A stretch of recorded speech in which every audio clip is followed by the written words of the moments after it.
HMO Sobbies. It's the Trickster. Welcome to another edition of 30 with Tony. We got the best news, the bossest music, and the most amazing classic clips. And we got too much rain, so hit it, boys.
Well, hi, Kemosabe's. It's Tony D'Angelo. It is May 15th, 2025, 3 p.m. Eastern.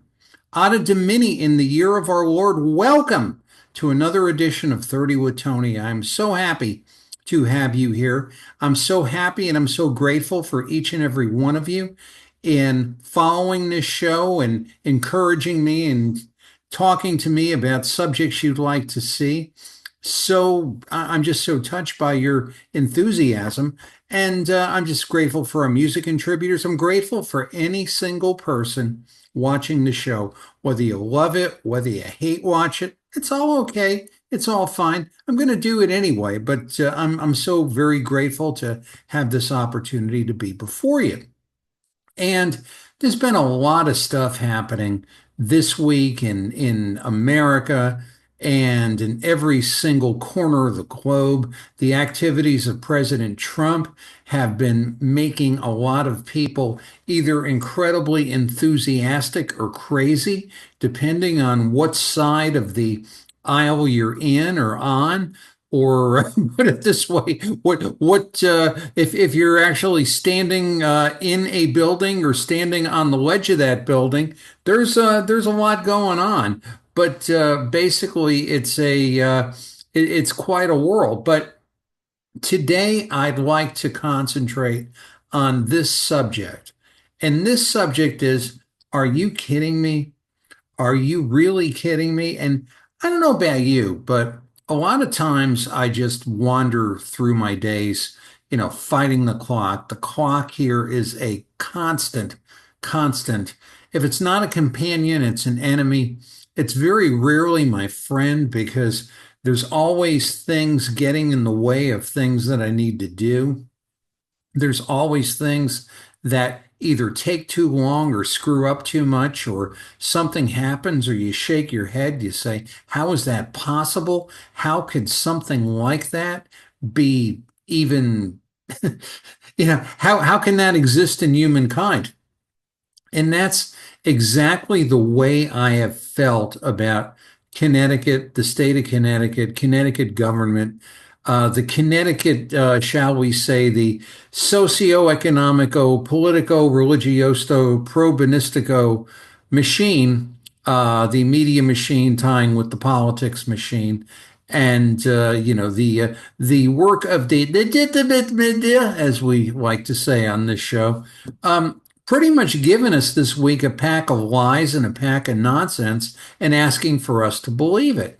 Now, the great thing about doing this show is that I don't have to believe it, and you don't have to believe it. And the question is, I've got to show you something that is useful to you so you can make up your own mind. So you're not going to be tainted or turned by some opinion or what somebody wants for you to say or do or think.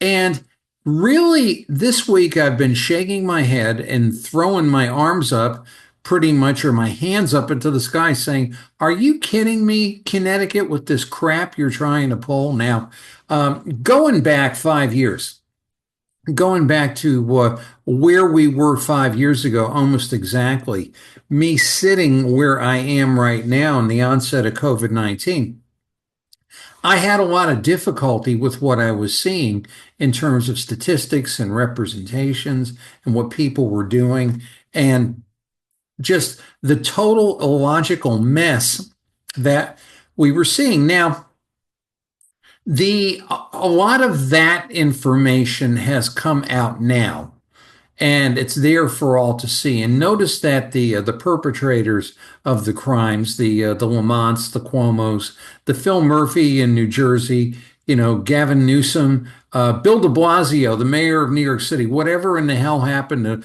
Bill de Blasio, who was just, stacking bodies and calling them COVID deaths and calling in the cameras and all this stuff happening.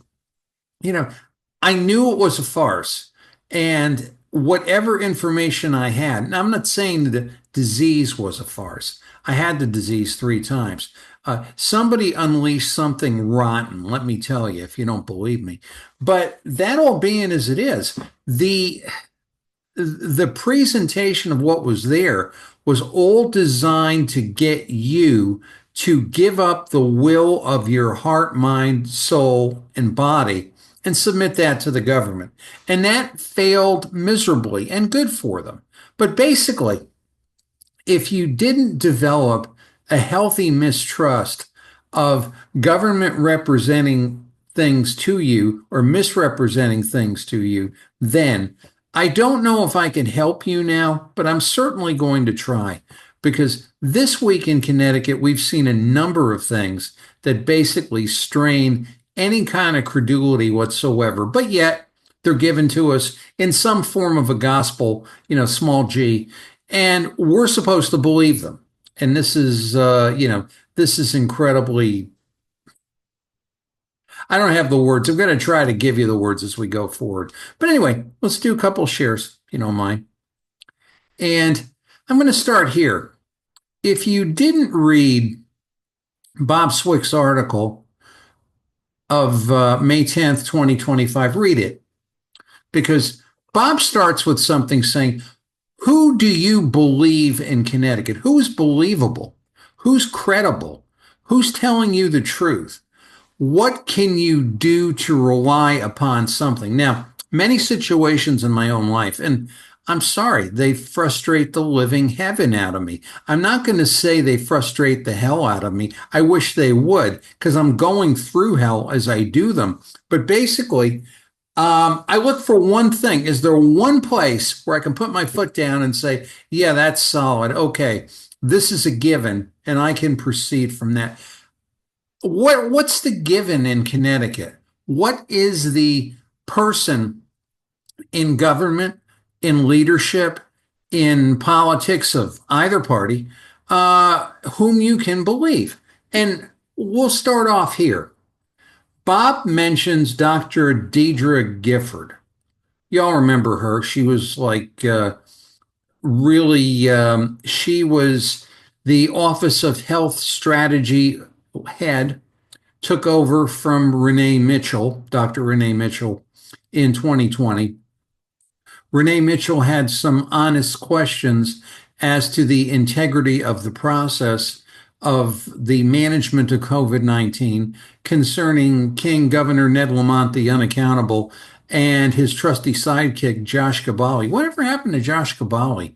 It's like they put him in witness protection or something in Yale. Shows up every once in a while, like in an advanced CT thing or something like that.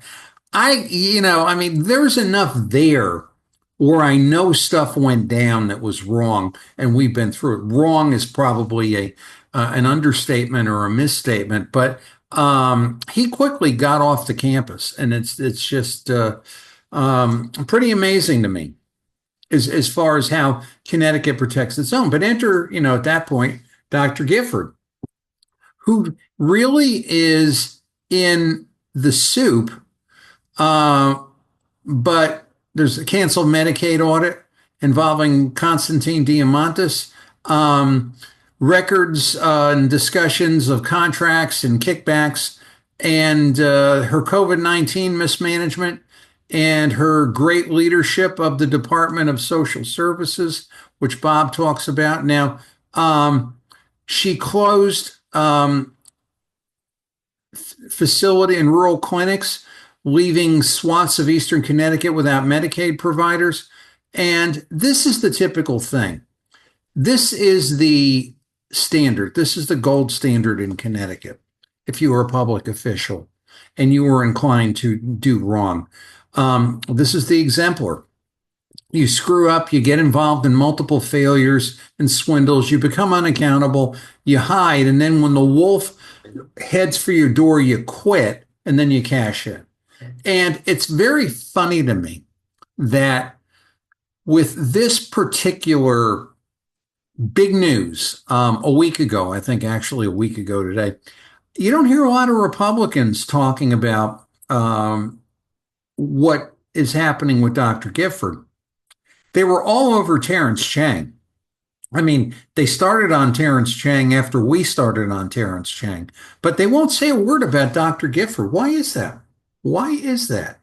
Very curious to me. I mean, to me, Terrence Chang to me is just a very fortunate bureaucrat, or whatever you want to call it, a well-paid administrator who, of course, adds a lot to society for what he does in the university system, and has made out rather well, courtesy of you and me. But Dr. Gifford caused some serious harm in her reign, in really,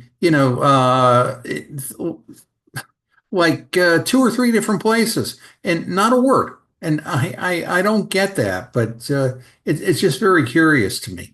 But again, do you believe Dr. Gifford? Did you believe Dr. Gifford when she was telling everybody to go get vaxxed? If we vax a person, we stop the disease, and the vax will take care of it. And all it did was screw people up. She closed businesses by doing that. She screwed up children. Not a word, like Manisha Jutani.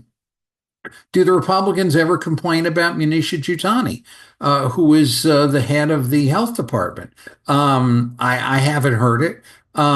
What about Katie Dykes, Department of Energy and Environmental Protection? Hi, Katie.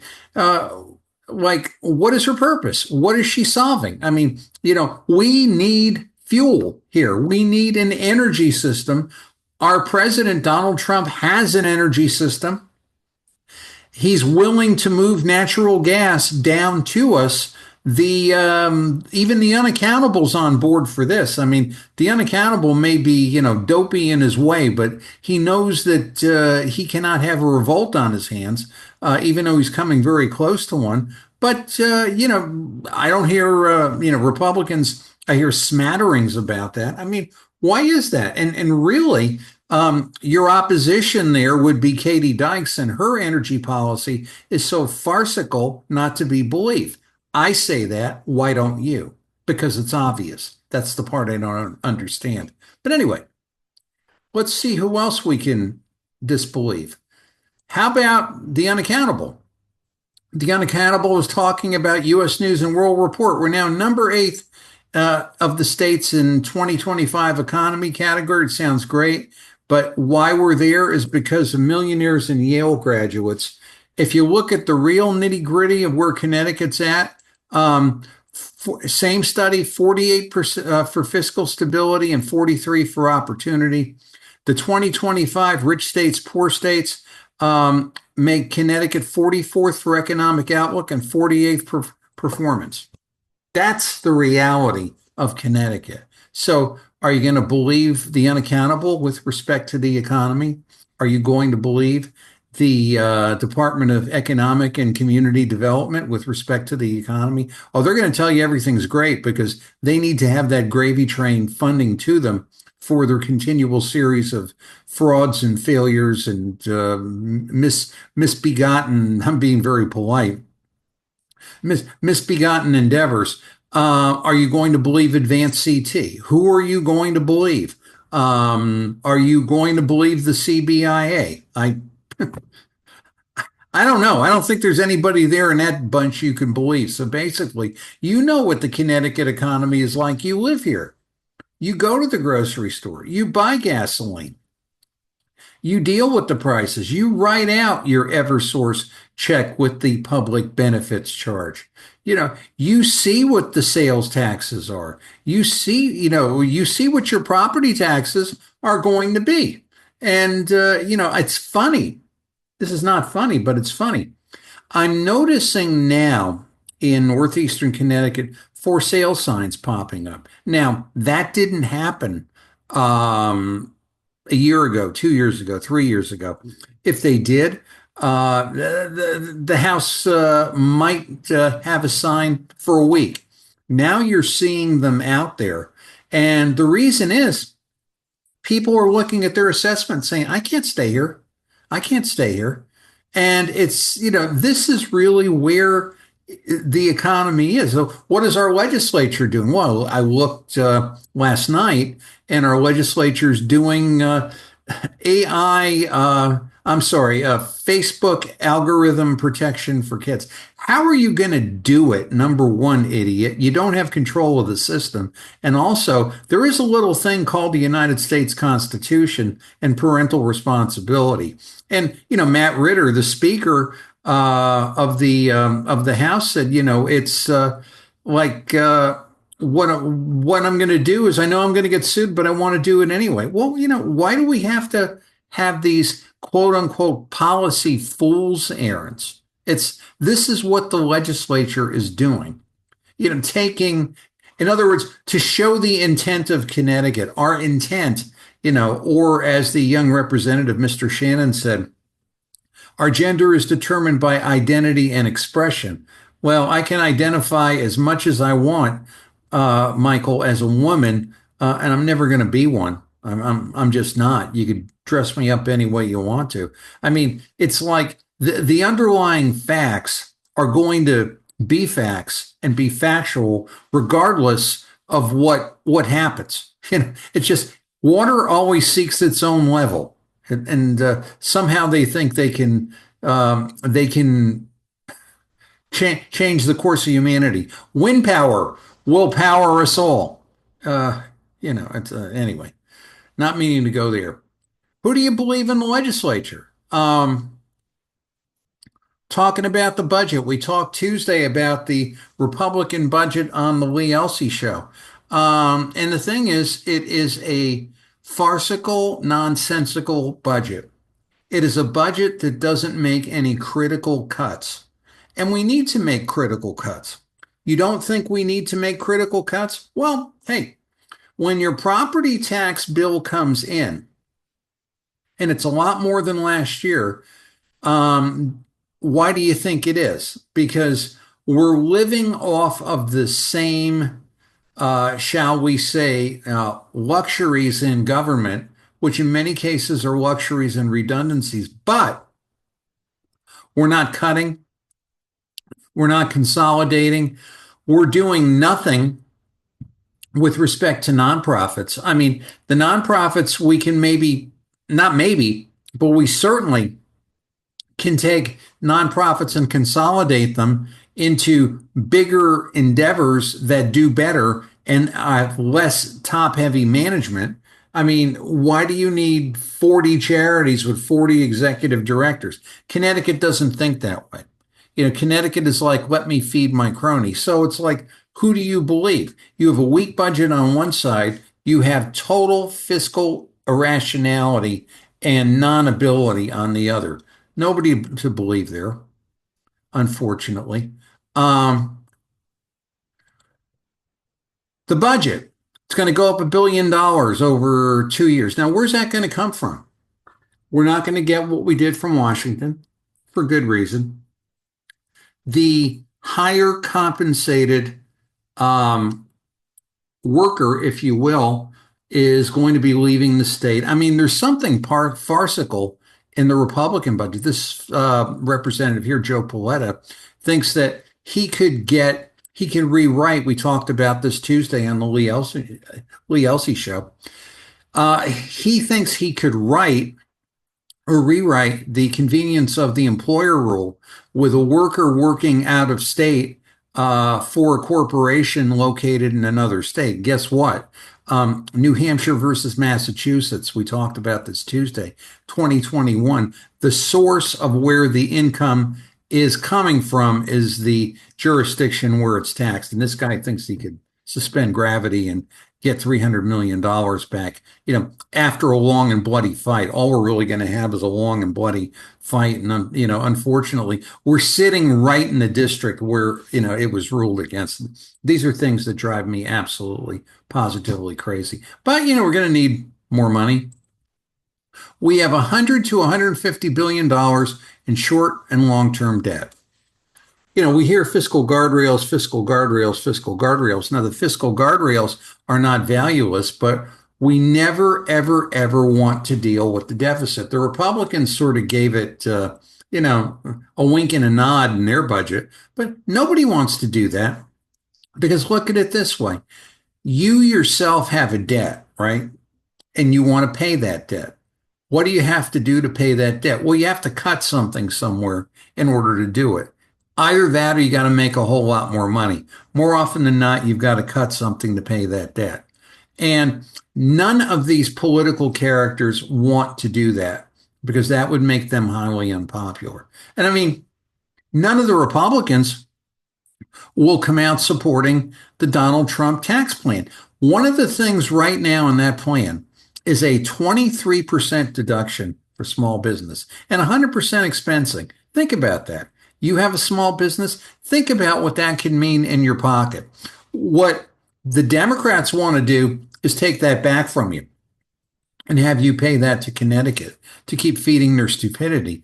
But what the Republicans can do is say, no, we support these cuts and we're writing Washington to say that we support them. But they won't do it. You know why? Because the man's name is Trump. Simple as that and just as difficult. And you're the person that's going to end up paying for it, sadly. Let's move down a little bit. Why move to Connecticut? Yeah, ask yourself that. Why would you come here? Maybe if you got a job in government or something, that would be the only way, you can figure out how to profit then until the state goes broke. Bob kindly mentions me here. We do need a citizen-driven Doge, not a political Doge. If the politicians knew what they were doing and did it right, they would have did it right the first time. We need a group of concerned citizens and complete access to every single thing that is being done there. No holds barred, let it all hang out. But Um, I don't hear one political person saying that.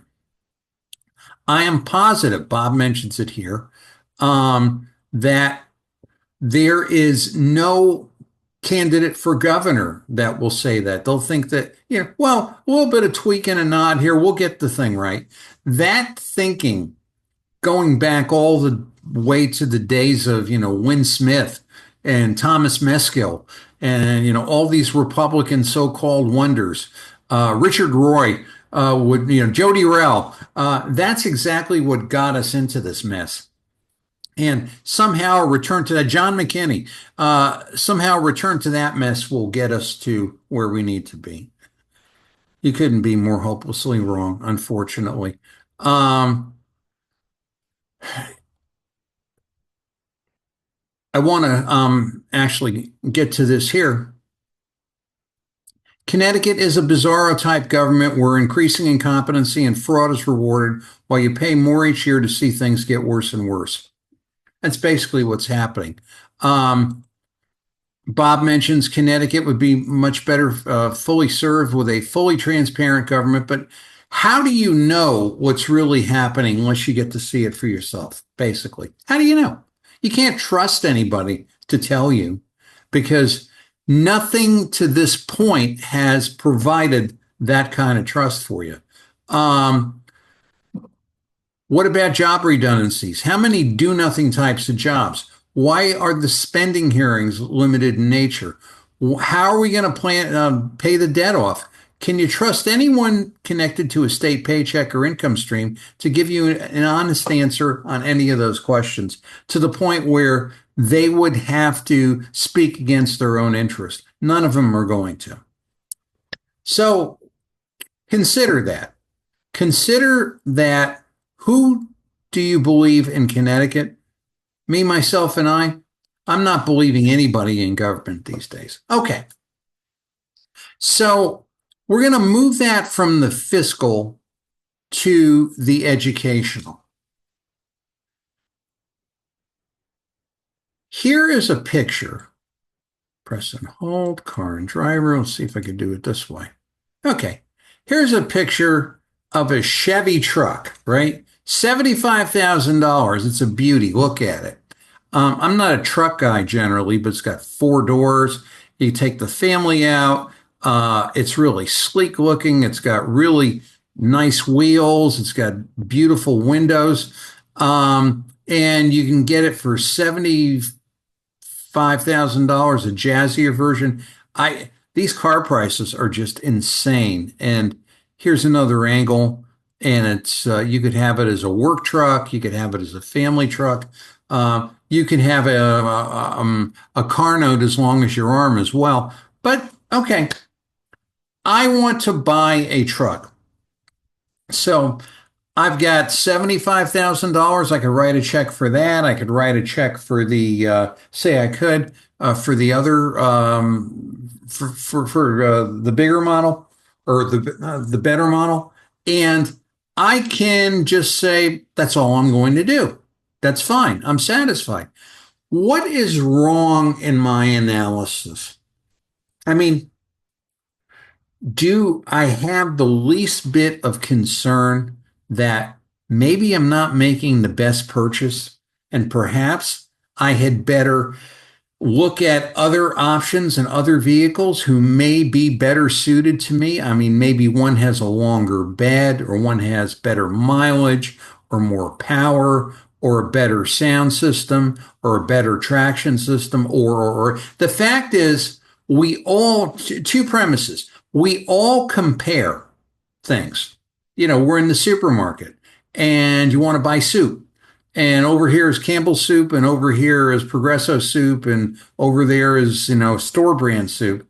And you look at the prices and you look at the quality and you make your best decision, comparing one over another. Now, you may have a preference for a particular type of soup. If I'm a brand loyal Chevrolet guy and you can't convince me that there isn't a better truck than Chevrolet, well, then it's going to be game over. After all, it's my satisfaction that's really key, not really, the how could I put it? That's a marketing decision where perception is reality and beauty is in the eye of the beholder.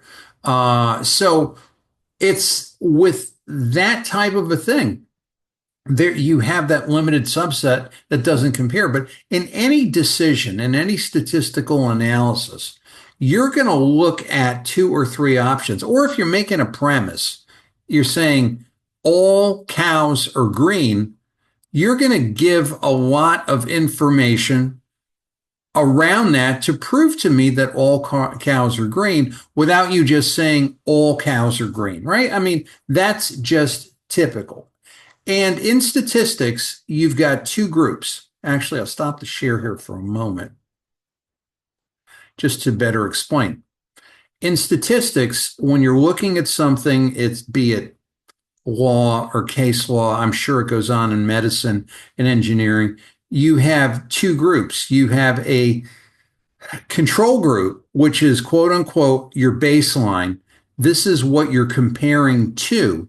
And you have something called the experimental group, which is a group with different characteristics.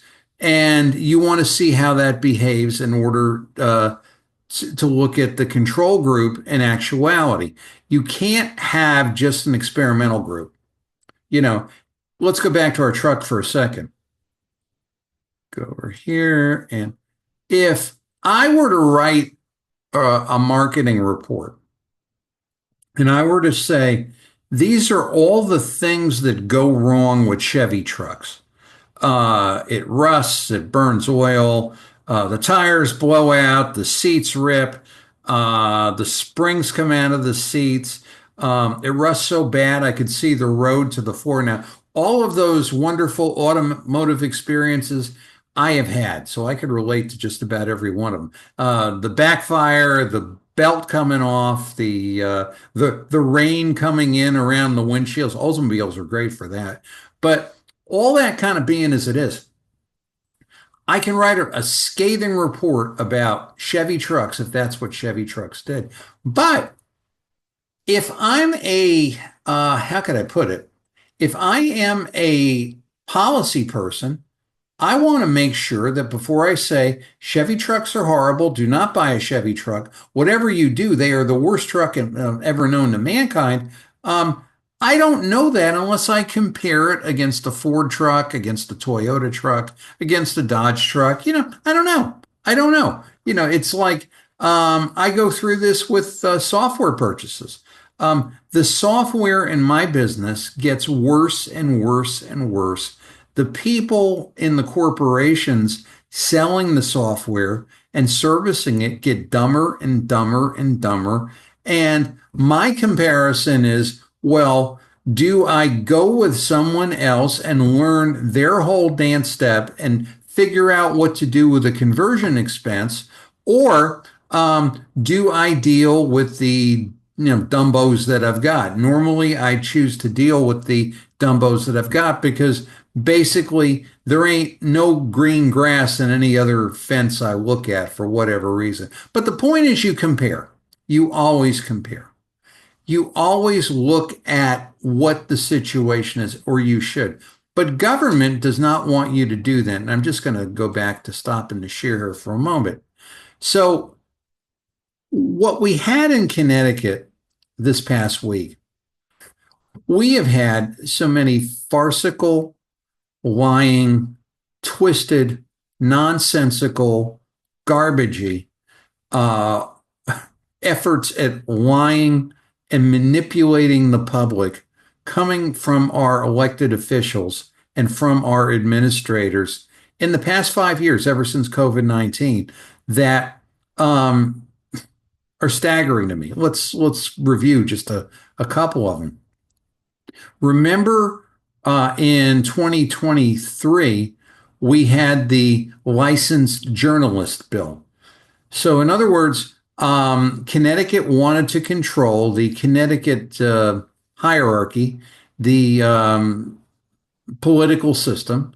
Politicians wanted to control what others were saying about them. So Senator Tony Wong proposed a bill, and the bill was let us shoot for the licensing of journalists. So, in other words, you can have a Hearst or a Hartford Courant, or you can have anybody like that publish something, and that would immediately be licensed. That would be the gold standard, regardless of how truthful it was. However, if a Swick or a D'Angelo or a Jennifer Cherry or somebody like that put something, well, we're just not going to certify them. So this way we can point at them and say they're illegitimate. Now, I mean, I was pleased to give testimony in that bill. I was pleased to be a part of wrecking the idiocy of that bill, which was entirely communistic and nonsensical. Senator Wong was trying to get to a medium, a happy medium on that. There ain't any. There just isn't. Free speech is free speech is free speech until it becomes threatening in nature, to where somebody is dealing in malice. So basically, they tried to do that and they failed, and I'm very happy they failed. And I'm happy that I was a part of that, causing that to fail. Curses foiled again, back to the drawing board. Okay. Then we went to electric cars, right? We were all supposed to have electric cars by 2035, or some of these idiots were walking around saying, well, and not that you have to have an electric car, we're just not going to sell them. Well, look at it this way. If you don't sell them, they're not going to be fixed, right? I mean, you can't find a place to fix them. You can't get the parts for them. Gasoline stations are going to shut up. I mean, my car, my 16-year-old Black Beauty, is not going to run on maple syrup no matter how hard I try. So basically, that's, it was a farcical exercise in as far as saying that. But we looked week after week after week on this show and on the Lee Elsey show about how this just could not be done, how it was idiotic in nature, how the Republican Party in the state of Connecticut, who really did very little at the outset to complain about this, they said, well, let's use the federal standards, somebody said. I think it was Stephen Harding. And what they didn't tell you is that the federal standards for electric cars were the Biden standards that were worse than the Connecticut standards. I mean, it's like, this is the whole thing. We were talking about this last Tuesday. The era of just throwing something up there, like the New York and Connecticut tax proposal, and saying, oh, this is how we're going to get money back and this is how it's going to work. Guys, you can't do that anymore. We're on to you. You've got to give things that actually mean something and make sense. And don't think, the fact that you're saying it, no one's going to look at you anymore and say, well, you're telling me the truth. And so many times you haven't. And there I direct that to Republicans. It's almost like you can't say it to Democrats because they lie all the time.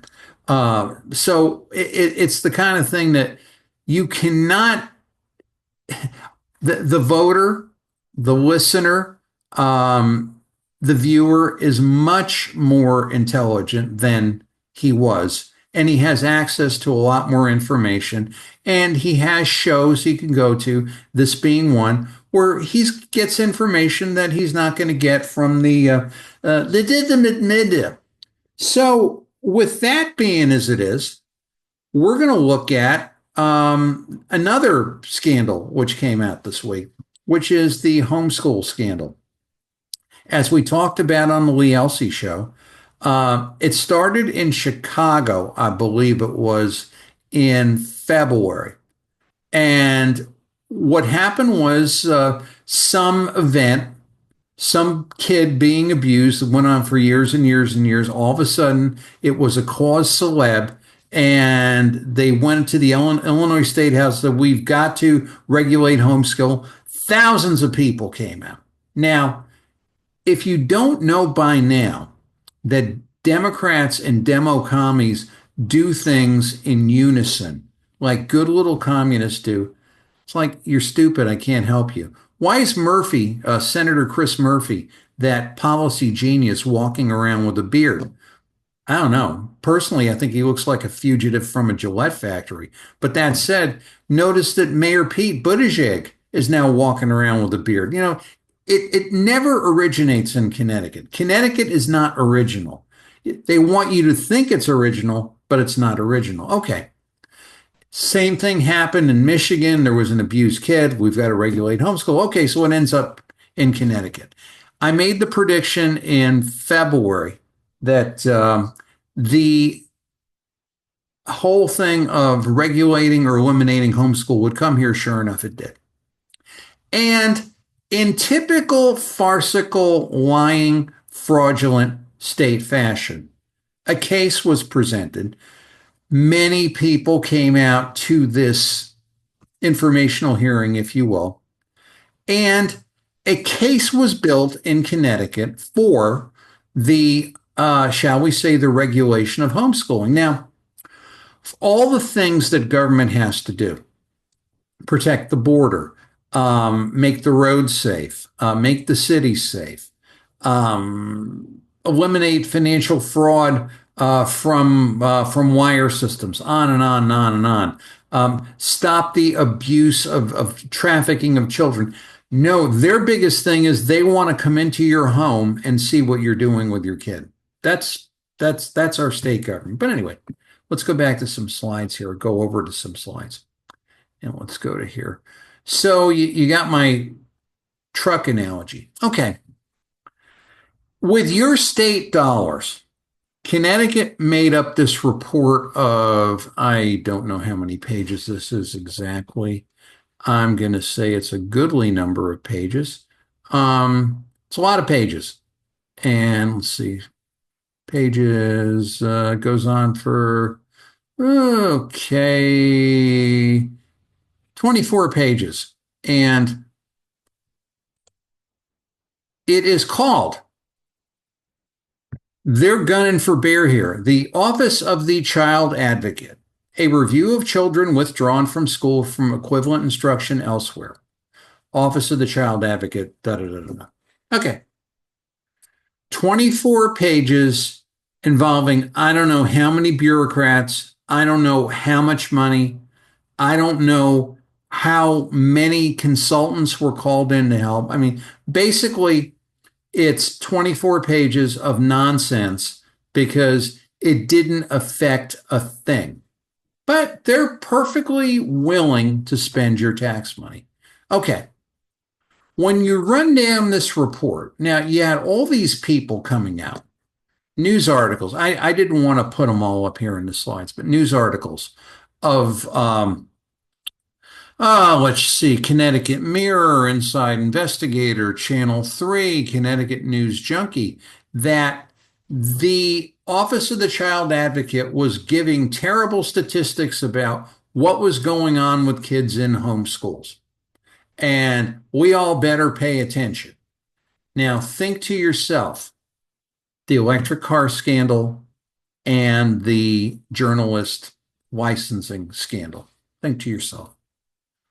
And when that happens, you need to ask yourself, if you're not already, what is this stupid, twisted, fraudulent state trying to pull on me?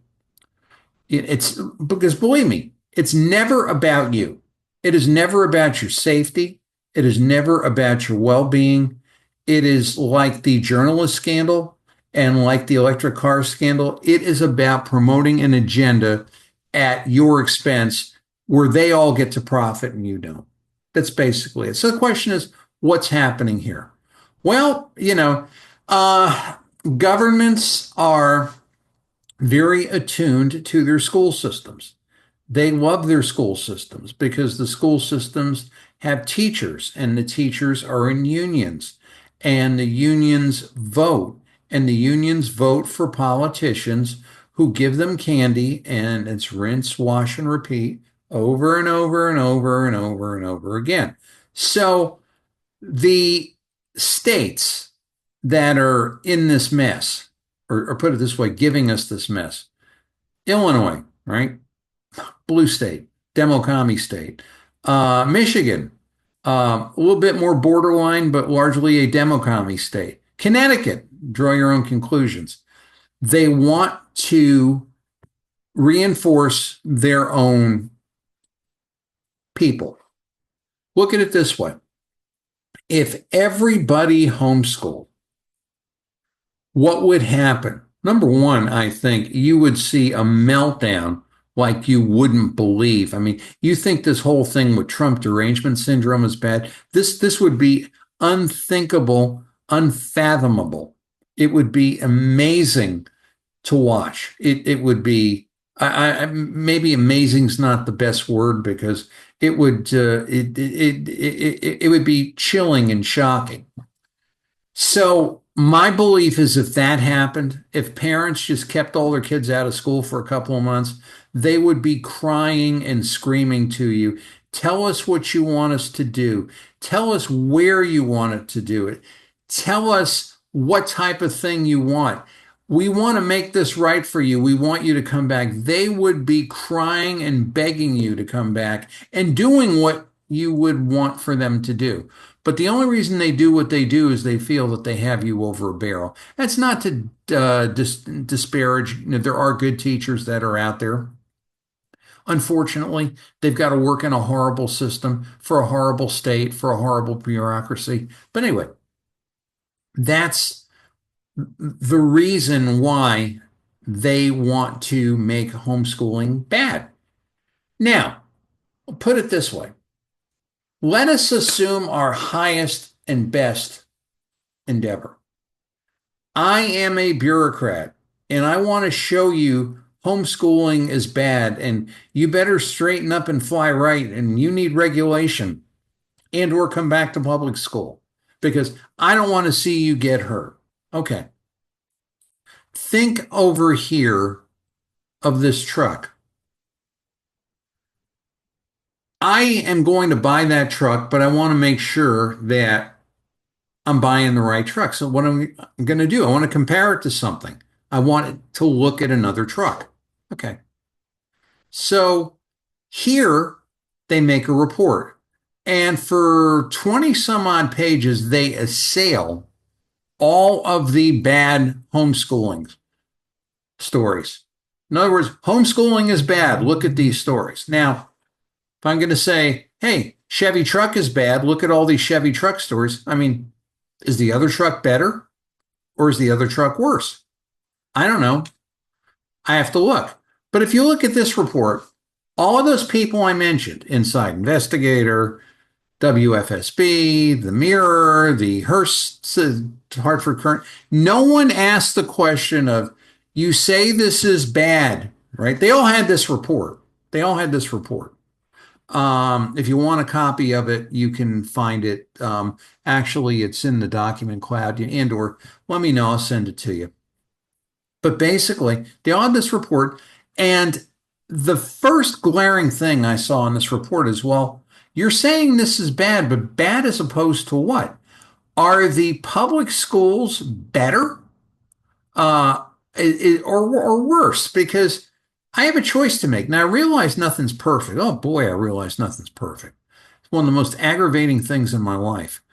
But I I need something to compare against. I want the best possible alternative for me. And the only reason I want that is because I want to get either the farthest along that I can or get hurt the least. But the key word here is alternative. For 24 pages, these people go on and they don't tell you about the alternative. They give you statistics. Come over here. And this would be on or about page 13. And they tell you how they come across the, quote unquote, their whole case. Why is homeschooling bad? Well, what did they do? I'm not a statistician. They looked at the children that were withdrawn from school for homeschooling, and then they boil that down, the 5102, to 1,547 children. Then they pick 50% of them out of the hat, 774. And there they come out and say, 177 of the children lived in families, at least one accepted DCF report, and the number of reports ranged from 1 to 23. Now, if you go to here, actually, it's split. 9.6% of the 774 children in the sample had families with at least one substantiated DCF investigation. So, in other words, they're telling you out of those 774 homeschooled kids, 9.6% of them, there was, if you trust your state bureaucracy, and that's a entire show for another time, 9.6% of them had a real issue, not maybe a neighbor calling up or something that didn't like the noisy kid or something like that. Okay, and you look at that and say, "Gee, that's terrible." Now, this particular person here, Christine Gio, came out and give this stirring presentation about that. We've got to do something. This is terrible. This is horrible. But there's one problem. We don't know when we get back to the report. What is the percentage of substantiated DCF investigations for public school kids? I mean, I need to compare against something, right? I need to know if my Chevy is better than the Toyota or worse. Common sense, except if you're a Connecticut bureaucrat. If you're a Connecticut bureaucrat, you take the state prepared information and you use it against citizens. Because if you look, I'm going to blow this up for you because they're very good and they're very clever at burying things. Footnote 20. We don't know the direct percentage of public school kids who are quote unquote abused, but we do know that, actually, I'm sorry for my mouse going kerflooey, 11.4%. Actually, I'm better off doing it without the mouse. They received 69,562 reports. About half were a little bit less than half were accepted. 11.4% were substantiated. In the general population, 9.6% in the homeschool population. Actually, sorry for the screen jumping. 11.4% in the general population purports abuse, but 9.6 in the homeschool population. So really, there are less abused kids. Their report in the homeschool population than in the general population. And they want to come out and tell you homeschooling is bad. This is the kind of fraudulent nonsense that bureaucracies in Connecticut play upon their people.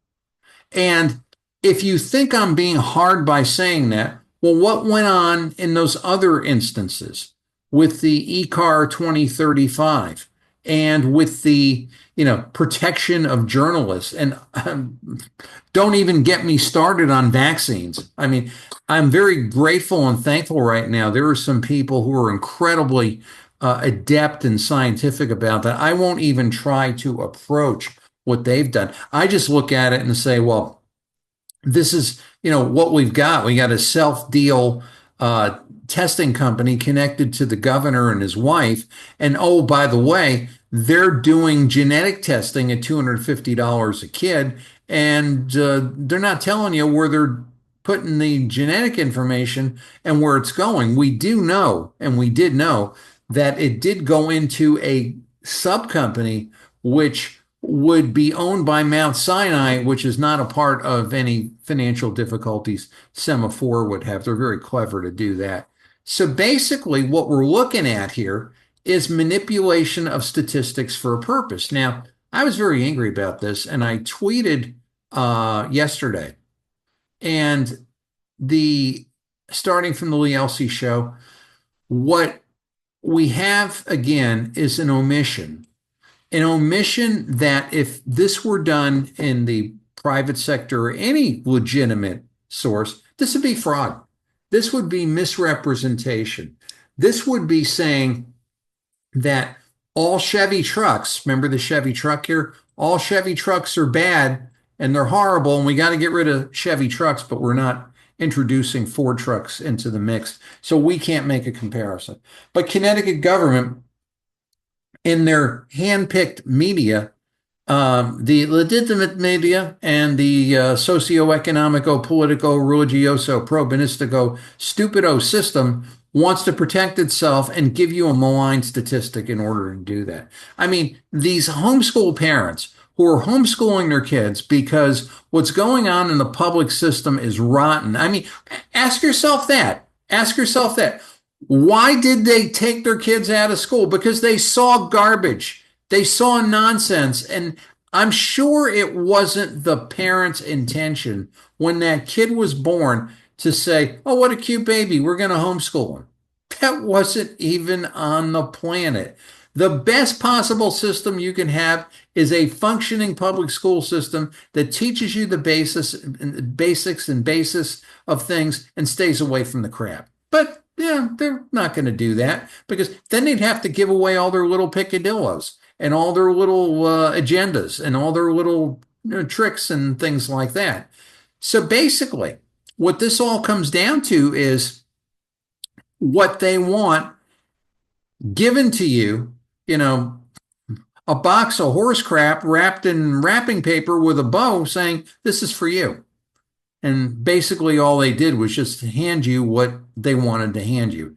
It's so terrible. Now, I did say and did show you the most critical information, which completely invalidates this study, is buried in a footnote. The mouse won't shrink to that. 11.4% of abuse. And 11.4% of the general population, as referred to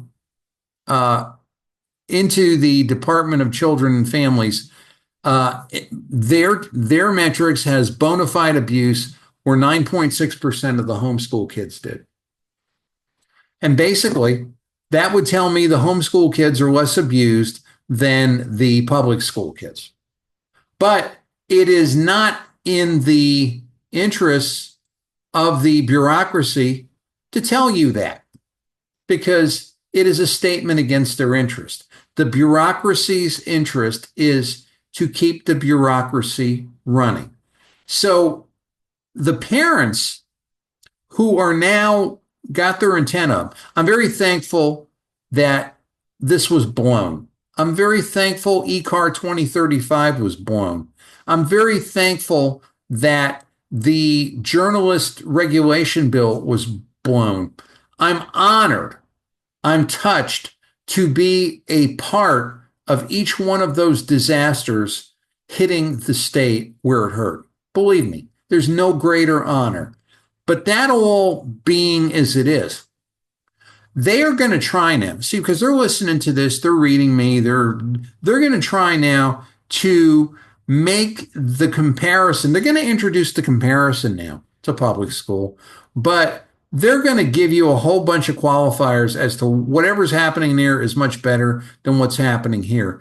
And the only thing that they've done here is gotten a whole lot of people angry and upset. So when it's interesting that when you push back on the bureaucrats and tell them that you won't vote for them and tell them that they're full of crap, they somehow change their minds.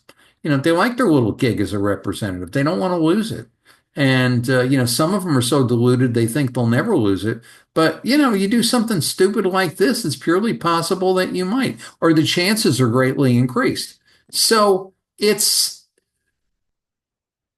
for those of you guys who are preserving homeschool and the right to homeschool, look at every single thing they do. Watch every single move they make. Watch every single representation they do, because whatever it is, it's not going to be bona fide, it's not going to be objective, and it's not going to be fashioned and given to you with the intention of protecting your kid.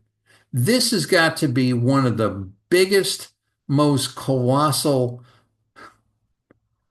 blown, I don't have the words today. I just really don't have the words. Things of events of shame in the state of Connecticut. This was a blatant admission of the state of Connecticut telling you that we don't care about you, we care about us. So let us review. Again, are you kidding me? Are you kidding me what goes on here? Who do you believe in Connecticut? Try that. Give me an honest man, woman, whatever. Uh, Person identifying as a man or a woman. Give me one. Give me one. Um, any person buying any object from a can of soup to an $80,000 truck needs to have an evaluation and base that on somebody and someone or something. You have to. If not, you don't have the mental acuity to be an adult, unfortunately. However, if you're the state of Connecticut, you're going to take one thing in order to preserve your bureaucracy and blow it up and take everything negative about it and try to make you think that the alternative, in this case, the alternative would be public school as opposed to homeschool, is better without giving you any statistics about what's happening in public school. And they get very angry with you when you don't believe it. However, they do bury in their own paperwork that, or in their own report, the percentage of abused kids in the general population is 18.75% greater than the homeschool population. I mean, no one picked up on that, which is shameful. Our elected officials, nobody picked up on that. The legitimate media, nobody picked up on that. But the games now that they want to play, and that's the kind of thing they do. So you have that information. Watch them to do it the next time. It'll probably be a different game. In other words, it's like the devil. Same devil every year, but maybe it's a little bit of a different flavor. There's lobbies behind these things. They've got money, they push. You beat them off once, but believe me, they're coming back. And you're welcome to read my tweet. And I want you to take this as an admonition. For legitimate business, this kind of stuff is called fraud. In Connecticut, it's called government. Are you kidding me? Who do you believe in Connecticut? I'm going to stop the share.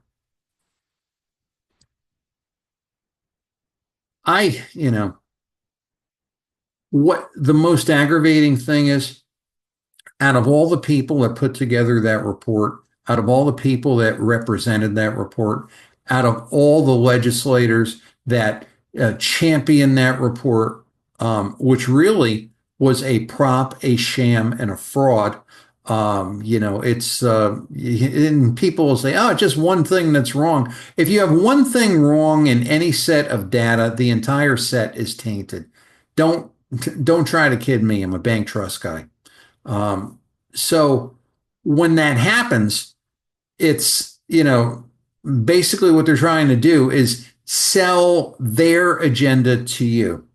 And this entire thing is shameful, even for Connecticut. But all those people have jobs tomorrow, all of them. Some will get raises. All of them will get pensions. All of them will have their insurance paid. And they'll come back and try to do the same thing. I think that's disgraceful, despicable, and awful, because it is. It is. I do not know anywhere other than government where you can just keep lying and lying and just keep getting more and more for your lies. And, it's instead of quote unquote defending, your error, you run and hide and hope people won't remember. You try to bring something out the next time. The people of Connecticut deserve better. If you're running for office as a Republican, if you're running for governor, these are the kind of things, these are the kind of questions you're going to be asked. I'm going to be asking them. Others are going to be asking them. And, what are you going to do? You're not going to be able to blow them off. You're not going to be able to throw us something and expect for us to believe it without examining it and coming back to you, because we can't trust you. Doesn't mean you're untrustworthy, but everybody before you seem to be untrustworthy. So, I hope we learned something today. I certainly did. The great part about this show, what you can't do on radio, is take the documents and run them side to side. Here we can do that. And I'm very grateful that we can. It's forewarned really is forearmed. And it's you need to be forearmed because if you're not, believe me, they'll try to they'll try to shoot at you when you don't have a gun. An absolutely pitiful performance for the state of Connecticut, even by Connecticut standards. Homeschooling is bad, but we have nothing to compare it to, and we're not going to give that to you. Obviously, they got the information, right? But they didn't want to give it to you. It's probably even higher than at 11.6% that or the differential was even more favorable. But that, of course, would take their little happy analysis and, throw it into the Housatonic River. But I'm not going to throw you in the Housatonic River. I need for you to watch the rest of the show. It's Tony D'Angelo here on 30 with Tony. Thank you for bearing with me and bearing with me for the technical glitches or during them. We'll be right back with the rest of the show right after this.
HMO Sobbies. It's the Trickster. It's time for a 30 with Tony classic movie review. And here's Tony.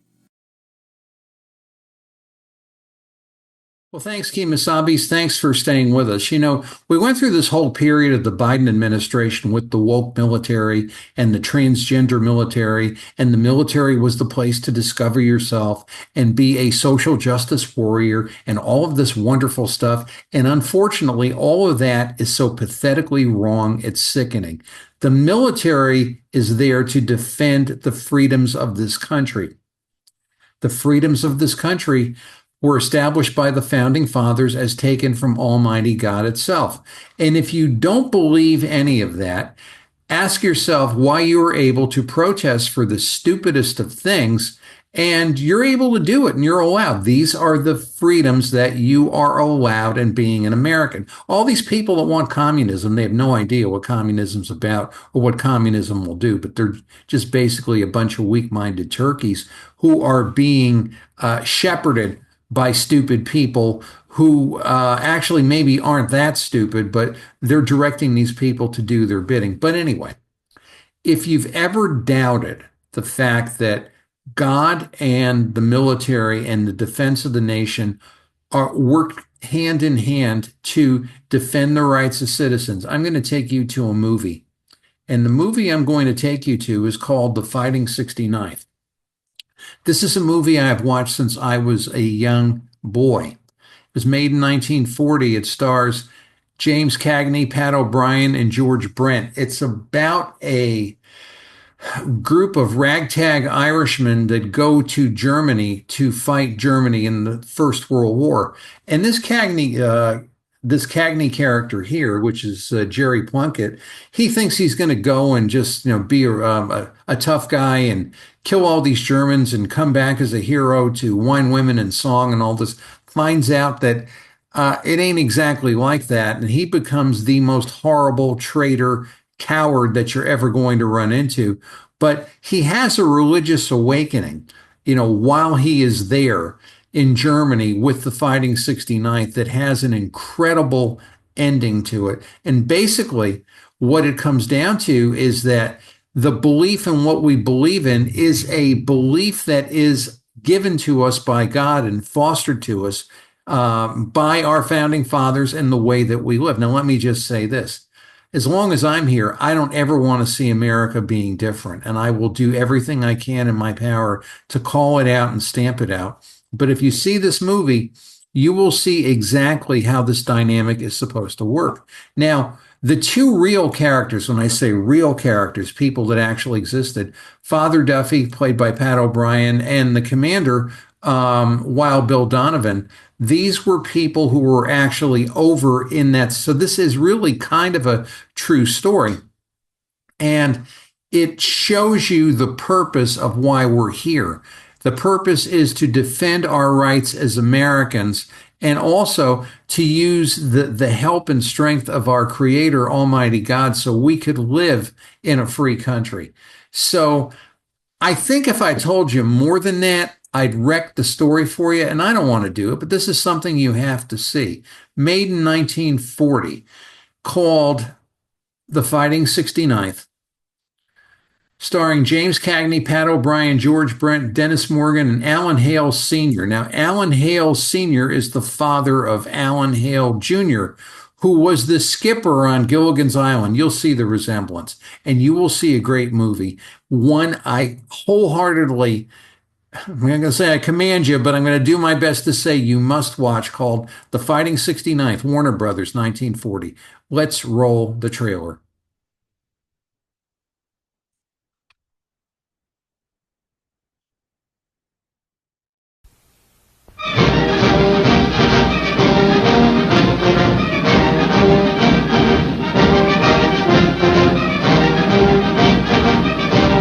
That history-making riot-raising regiment of Fighting Irish is on the way with the biggest barrage of laughs and excitement to ever hit the screen. With a brilliant cast reliving the adventures of the most celebrated heroes of the Fighting 69th. James Cagney as Private Jerry Plunkett, the fastest talking, hardest hitting soldier in any man's army. Pat O'Brien as Father Duffy, the courageous fighting chaplain. George Brent as Wild Bill Donovan, leader of the Shamrock Battalion. Jeffrey Lynn as Joyce Kilmer, the immortal soldier poet. Alan Hale as Big Mike Wynn, the toughest top kick ever to assign a rookie to kitchen police. An awful mean feeling, boys, awful mean. Not to call me up a tough sergeant. Don't mind him, Sarge. He's his own worst enemy. Not while I'm alive, he ain't. Plunkett. Gonna get rid of him. Transfer him out of the regiment. He's a bad egg, a troublemaker. Why, Bill, I've heard you say yourself 100 times. The 69th makes men. Take your hands off me, you big son of a banshee, or I'll knock your teeth down your throat. You'll do what? You heard me. Or you gonna hide behind those 5 and 10 cent stripes again? All right, Plunkett. You've been begging for this for a long time.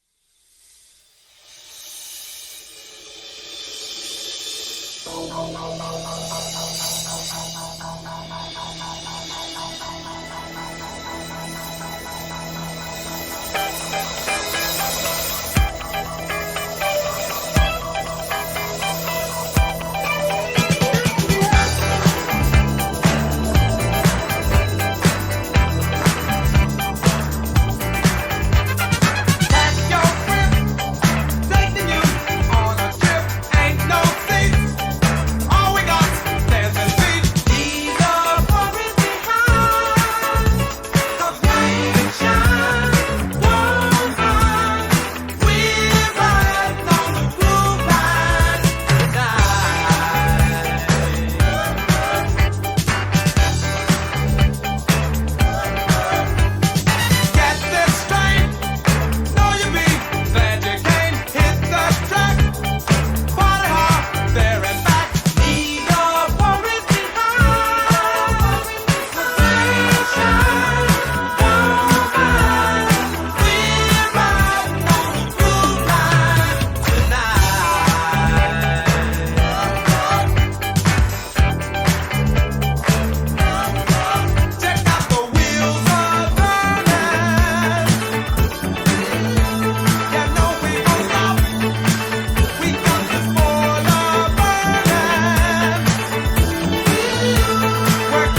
I don't need to make personal appearances at this point in time in my career. I am on the top of my game. I'm on the prime of my game. I ain't passed nothing up, baby. And I ain't gonna pass this up. 30 with Tony, Thursdays, 3 Eastern on Twitter. Well, thanks, Kemosabe's. Thanks for staying with us. I have a story for you. Why did royalty fail? Why is royalty no longer, except if you're in a state like, the one we're in with King Governor Ned Lamont the Unaccountable of Connecticut?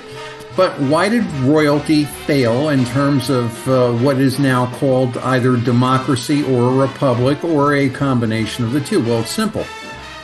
One day, there were a number of people who were watching the ordination of King Louis XIV. And the horns blared, and as they walked over and they saw what was happening, they tried to get to the front.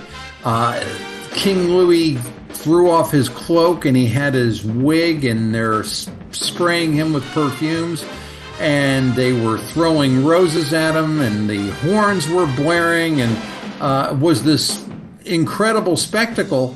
And everybody was just sitting there marveling, but there was a guy in the back who started to become very interested in this, and he said, you mean to tell me this whole mess and dog and pony show went on 13 times before?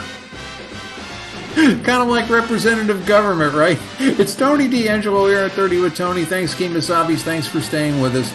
And next week we'll be back with an even greater show. So long.